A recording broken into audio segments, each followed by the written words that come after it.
(2021년 1월 22일) 오늘의 이슈를 살펴보는 이슈체크입니다. 이르면 내달 초부터 국내에서 신종 코로나 바이러스 감염증 백신 접종이 시작될 것으로 예상되고 있습니다. 이에 국내 1호 백신은 무엇이 될지에 대해 관심이 집중되고 있는데요. 오늘 이슈체크에서는 국내 백신 도입 현황에 대해 살펴보겠습니다. 자세한 내용 김아련 기자와 함께합니다.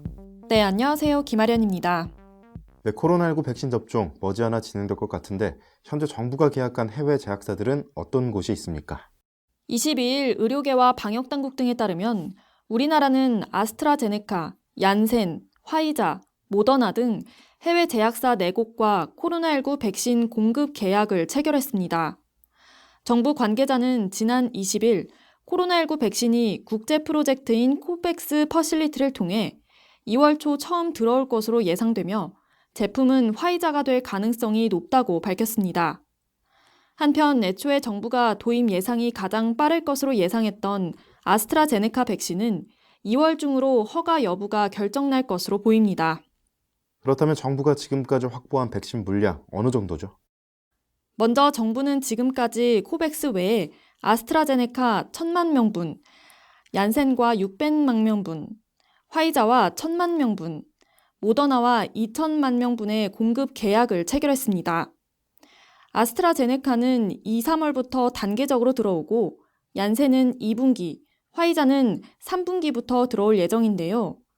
현재 정부는 해외 제약사와 국제 프로젝트인 코백스를 통해 총 5,600만 명분의 백신을 확보했고 2,000만 명분의 추가 확보를 위해 미국 노바백스와 협상 중입니다.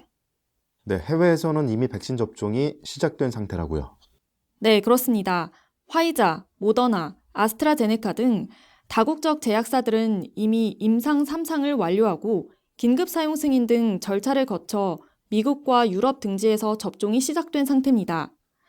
그중 전 세계에서 접종률이 가장 높은 이스라엘에서는 전체 인구의 25%가량이 한 차례 이상 코로나19 백신 접종을 마친 상태인데요. 지금까지 전 세계 42개국에서 백신 접종을 개시한 것으로 알려졌습니다.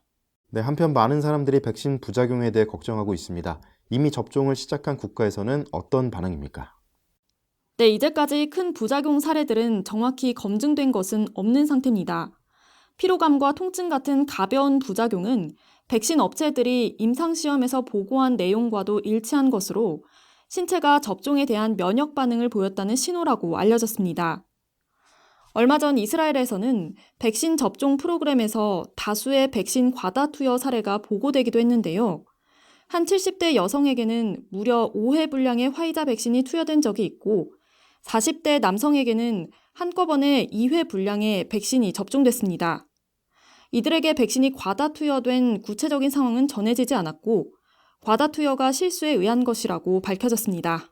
네, 현재까지 가장 주목받고 있는 백신들 모두 해외에서 들여온 것들인데요. 국내에서도 코로나19 치료제나 백신이 개발되고 있죠? 네, 그렇습니다. 먼저 코로나19 국산 치료제 가운데 가장 선두에서 개발되고 있는 것은 셀트리온의 레키로나주인데요. 지난 13일 셀트리온은 레키로나주의 임상 2상 결과에서 기존 항체 치료제 이상의 효능을 갖고 있다고 주장했습니다. 또 국산 백신 중에는 제넥신이 주목받고 있는데요.